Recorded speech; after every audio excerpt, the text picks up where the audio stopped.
From the Alvin and Rosalie Sarachek studio, PBS Kansas presents Positively Kansas. Courage, history, and a little bit of adventure, all coming up in this episode of Positively Kansas. A fearless army of women took to the coal fields of southeast Kansas in 1921, fighting for justice and changing labor history forever. Tonight we uncover the incredible story of the Amazon Army and their fight for fair treatment. Then we rev up for a ride through history at Twisted Oz Motorcycle Museum, a hidden gem drawing worldwide attention to Butler County. And meet an 82-year-old Wichita icon who proves that age is just a number. Judy Getzinger is stealing hearts and keeping things running at a local pizza shop. Plus, Kansas is home to some impressive aviators, and not all of them are human. We'll take you to the skies to witness the breathtaking flight skills of our state's most graceful feathered friends. I'm Sierra Scott. 30 minutes of information and inspiration start right now on Positively Kansas.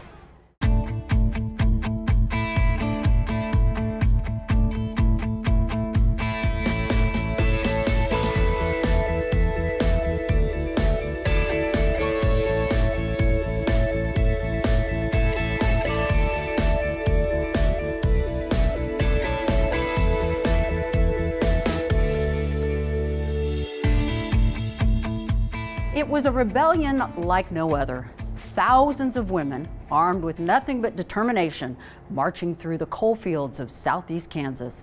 Known as the Amazon Army, these fearless wives, mothers, and daughters took a stand in 1921, fighting for better working conditions and fair treatment for coal miners. Their bold defiance shook the industry and left a lasting mark on labor history. Tonight, Chris Frank takes us inside their incredible story of courage and resistance. On the frozen Kansas plains in December 1921, several thousand women marched on rural roads like this one.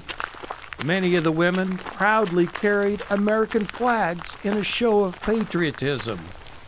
They were the wives, mothers, and sisters of coal mining men who happened to be on strike. They marched to the entrances of more than 60 Crawford County coal mines in an effort to shut them down in an ongoing labor dispute. The national press dubbed the women an army of Amazons, as in Greek mythology. More on that label and other unflattering names for the women shortly. You know, there were a lot of strikes here going on during those years prior to this march. But these strikes were different. In some cases, they were called wildcat or unauthorized strikes. The local union leaders in Kansas were at odds with the United Mine Workers' national leaders. The strikes caught national attention, including from President Warren Harding. The headline of the December 15, 1921 Pittsburgh Sun: National Guardsmen are on way to Pittsburgh. Below it, another headline: numerous mine raids feature activities of militant women. The sheriff prepares for new outbreaks. The story's lead sentence saying, the militant mob of women that since Monday has been terrorizing working miners of the Pittsburgh district and preventing them from pursuing their employment at the respective mines at which they are employed. I think the women felt that that one spark was the unfairness, the injustice of an act that really didn't appear to be right. The act Linda Knoll refers to, sparking the women's reaction, was after the Kansas legislature established the Court of Industrial Relations Act in 1920. That act was proposed by Governor Henry Allen. His idea was to resolve labor disputes by banning strikes, picketing, and boycotts, and replacing them with rulings from the Court of Industrial Relations instead. And they felt it really wasn't fair because that was one of the rights that they were told that, you know, was part of being an American citizen. I think that sparked the other issues that they've already had, which were, you know, they were meager paid. Meager pay had Kansas mining families living in shotgun shacks like this one on display at the Miners Hall Museum in Franklin. All of these would be right at that beginning of the 1900s. One needs to understand coal was the primary energy power source for industry and everyday life in that time. Strikes interrupting the coal supply were condemned. This time, after World War I, was a period of labor unrest, communist scare repression, and union repression. After World War I, the price of coal dropped with the demand dropping. Coal miners' pay was cut, and miners were laid off. Kansas coal mining families suffered as a result. People were starving. On one hand, families were suffering from low wages and poor working conditions, but to strike meant going without pay. That's when the women said, we need to do something. This is a cause we all need to fight for, and that's when they came into play in late December.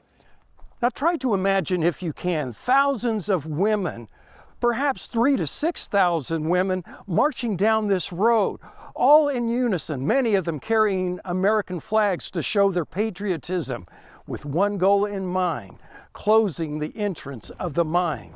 It's no wonder the New York Times dubbed them an Amazon army. This is perhaps the best photo showing their numbers. With the photo zoomed in to the point of blurriness, one can still see how far back the line of women goes. A lot of children came and joined the march. The number of women has been estimated from anywhere from 3,000 to 6,000. As a group, the women believe the industrial courts outlawing strikes infringed on their constitutional rights. And they did that to be in support of this act to keep the mines shut down until this act could be seen as violating, the fact that they had the constitutional right to be able to protest this act. Women would gather at the Union Hall in Franklin to get organized before marching. That's now the location of the Miners Hall Museum. The mines brought in workers to replace those on strike, also called scab labor. The women marched and confronted the scab workers. And so they stood up for what they said for their, they were the wives of the loyal men of Kansas. We're going to stick with our husbands in this struggle, and we want other people to join in. The New York Times newspaper called the women an army of Amazons. The Amazon reference coming from Greek mythology of warrior women with great strength. The label was not meant as flattery. That nickname really just caught on, and it just spurred a lot of military, like they called them generals this, and bayonets won't stop them. They said that they were rioters, and most of this was exaggerated. The papers called the women other unflattering names also. Women were called alien, foreign-born. They were called aliens and foreign-born because many of the families immigrated from Europe, particularly the Balkans region. Because for the most part, when you talk about the melting pot, and some people think that was a myth, it's a truism here.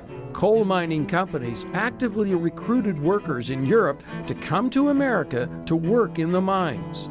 The Crawford, Cherokee, and Bourbon counties of southeast Kansas became known as the Little Balkans. Little Balkans Days are celebrated every year in Pittsburgh.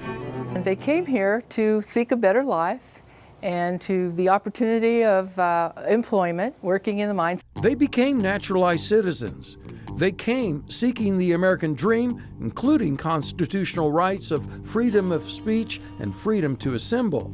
But during 3 days of marching in mid-December 1920, the women were called anything but patriotic Americans. They were called terrorists. They were given military terminology, and as we talked about, they didn't have any military weapons on them. Calling the marching women Amazons may in part be because of the great force authorities organized against the women. The governor called in the militia and more. If you could see the amount of force.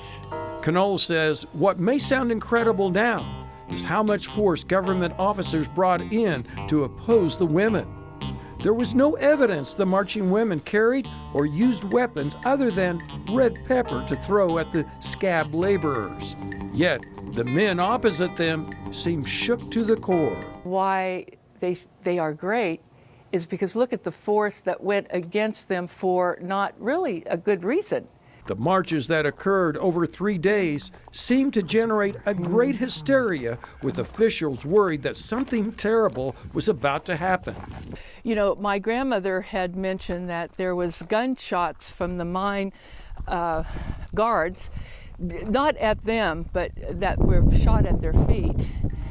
The Pittsburgh Sun headline: effort to round up mob leaders in full swing. 4 women spend the night in city jail. Linda Onelio Canole, a Pittsburgh school educator, has extensively researched the Amazon Army history. Her grandmother was one of the marchers. Canole says Sheriff Milt Gould deputized 1,000 men to counter the women. And that's not all. Sheriff Gould decided to stockpile 1,200 rifles and shotguns and place them up here in the balcony at the Stillwell Hotel. And he said, in defense against these Amazon women possibly coming to Pittsburgh. It leaves one now to wonder why authorities then felt so intimidated by unarmed women and reacted so harshly, even firing warning shots at the women's feet. The whole idea of what they did was just so totally out of place. You know, it just did not fit. It just did not fit. Mary Skubitz was one of the leaders of the marches. Skubitz was the oldest of 12 children. Mary immigrated with her father Andrew, who came to Kansas to mine coal. Mary's mother, Julia, was also in the march. Skubitz is listed among 49 defendants brought up on charges connected with the marches.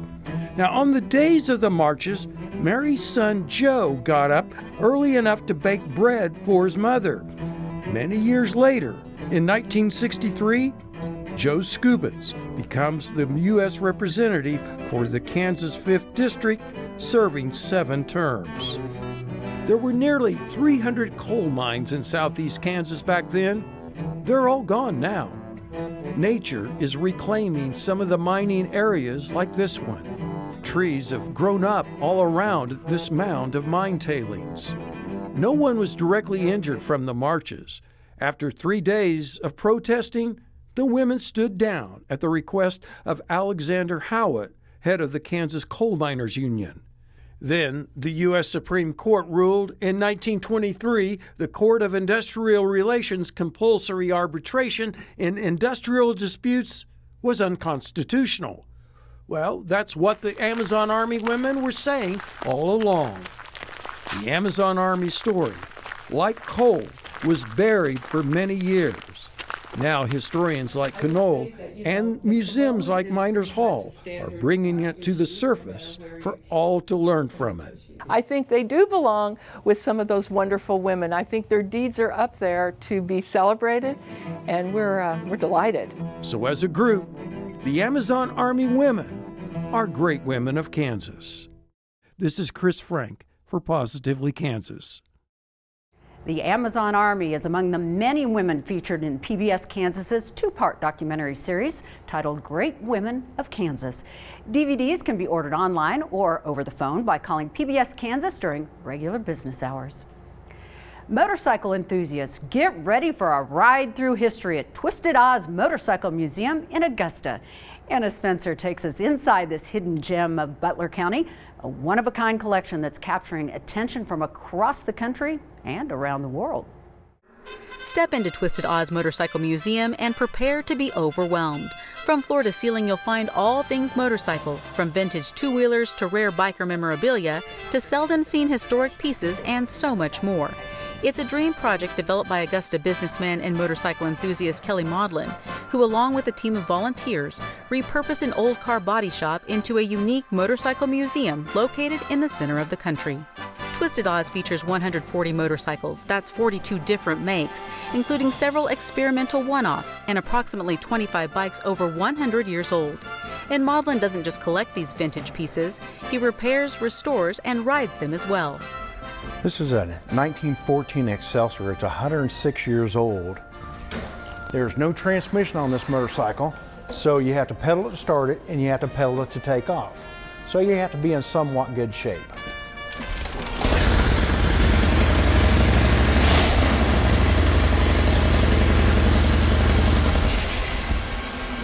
Not bad for a 106-year-old motorcycle. Maudlin is quick to point out that the museum wouldn't be possible without fellow motorcycle enthusiasts and friends like Paul Belt and Jerry Ottaway. Ottaway has been riding since he was 14 years old.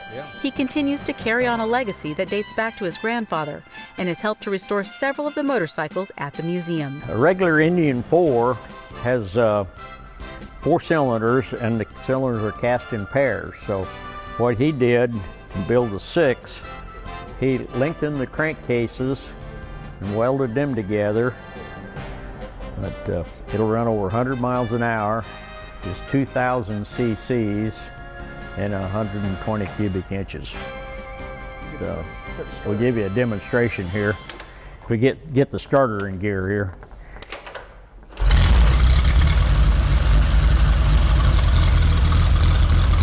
The collection at the museum includes several of Ottaway's own bikes, but it's not just the assortment of vintage motorcycles that draw people into Twisted Oz. The museum also features an authentic Valentine diner nestled in the back of the building, a historic bank teller window, and a designated bike repair and restoration area. It wasn't long before the museum expanded to a second building known as Twisted 2.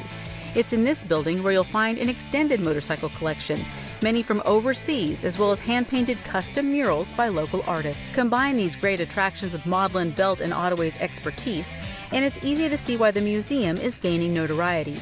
Twisted Oz not only attracts locals, but also brings in tens of thousands of travelers and motorcycle enthusiasts from around the globe.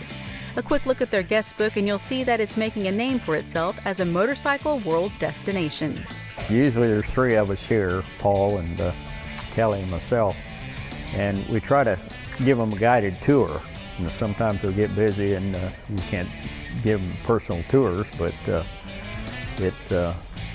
and then you get a lot of the old timers that come in that had something back in the 40s or 50s, you know, and they like to talk about their motorcycles too. So it's just a fun place to come into.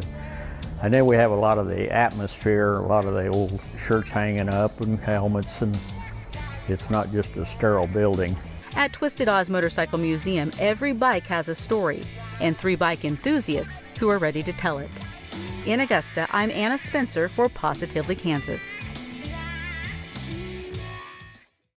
Twisted Oz is located along U.S. Highway 400. Visitors of all ages are welcome, whether you're a lifelong biker or just a little curious. You can check their website and social media for hours or to schedule a private tour. At 82 years young, Judy Getzinger isn't just an employee at a local neighborhood pizza joint. She's fast becoming a local legend. From greeting customers with a warm smile to keeping things running behind the scenes, Judy does it all. Regulars can't get enough of her energy, and for Judy, this isn't just a job, it's where she belongs. She rarely takes a break, but Anthony Powell managed to steal a moment with her for an exclusive interview. The food and atmosphere at Bronx Pizza and Pints is top-notch.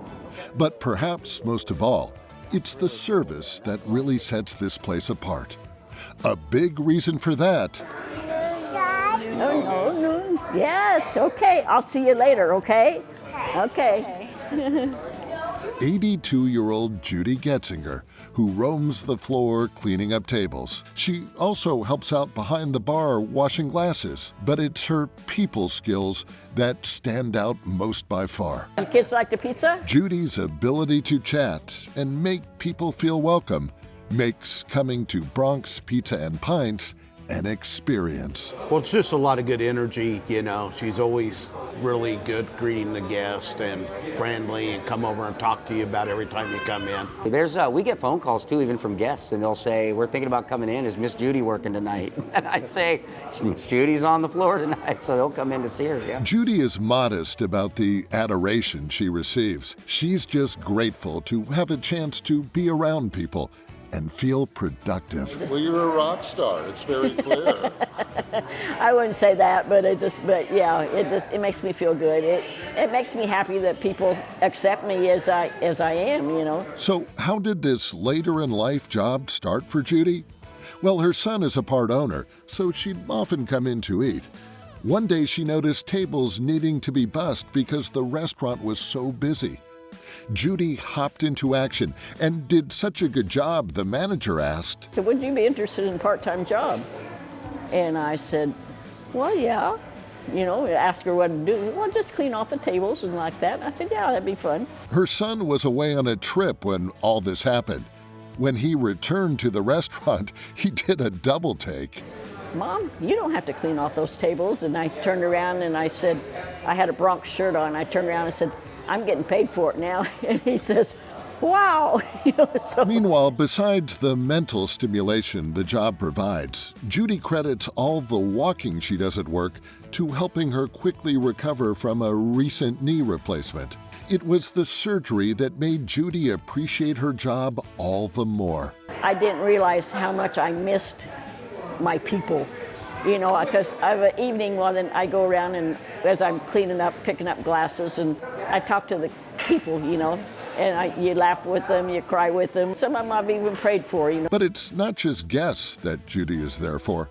We're told staff also come to her for advice when they are having a life issue, and her work ethic is a great example for fellow employees. Miss Judy's 82 years old, and she's working an extra couple hours. Can I get a little help from you guys? Yeah. So the next time you're looking for a place to eat, come see Judy. You're sure to come away feeling full, uplifted, and inspired. In Wichita, I'm Anthony Powell for Positively Kansas. Now, it's not all work and no play for Judy. She loves to travel, especially cruises. When we spoke to her, she was looking forward to an Alaskan cruise. Kansas is known for its aviators, both human and otherwise. In this week's Kansas Wild Edge Report, Mike Blair shows us how some of our feathered friends are able to handle the laws of gravity with amazing and dazzling grace.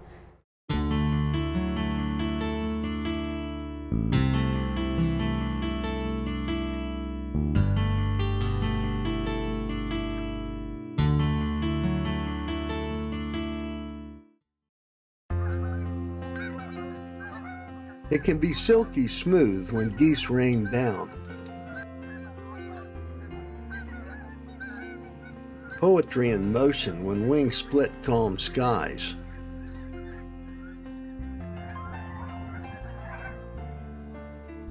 Incomers half a mile out set and cup their wings.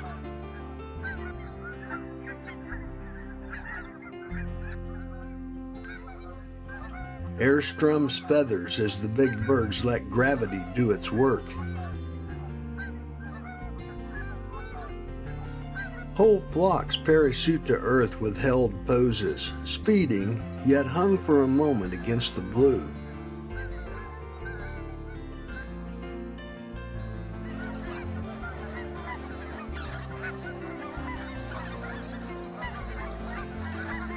Until finally, flaps and gear down, the big birds rouse.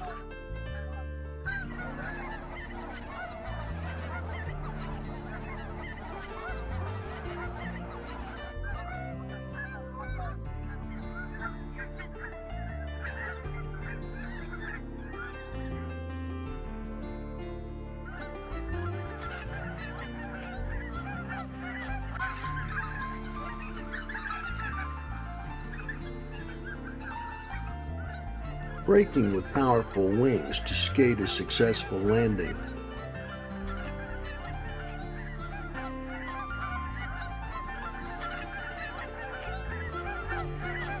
Home for now.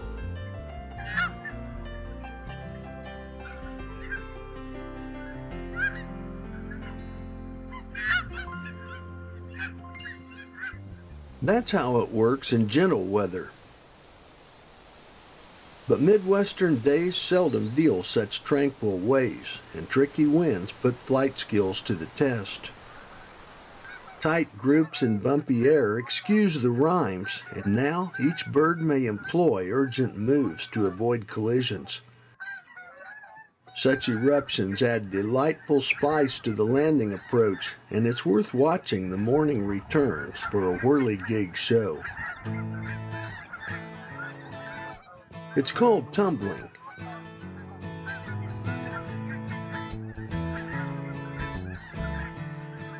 All geese may show such moves, but white fronts lead the way.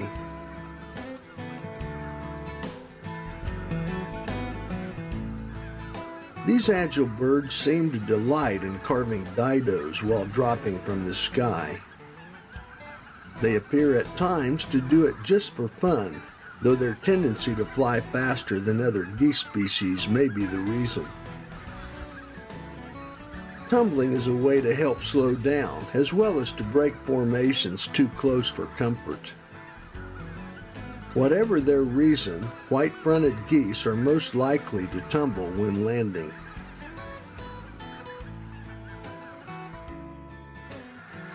But not far behind are their pale cousins, the Snow's and Ross's geese.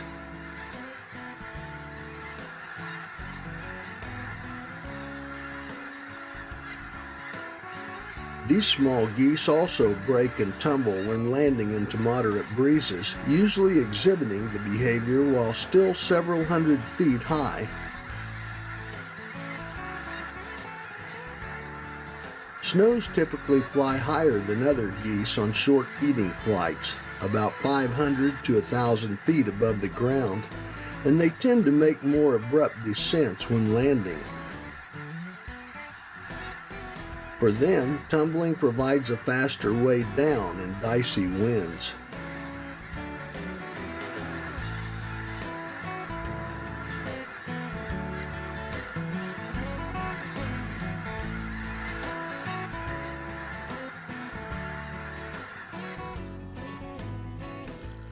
And finally, the familiar Canadas.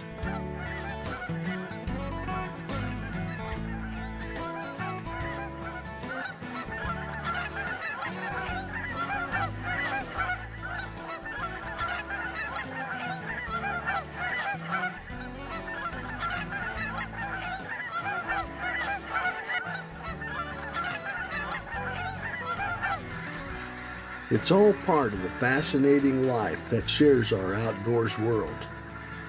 I'm Mike Blair for Positively Kansas. That's a wrap for this week. PositivelyKansas@kpts.org is our email address if you have a story idea. I'm Sierra Scott. Thanks for watching. See you again soon.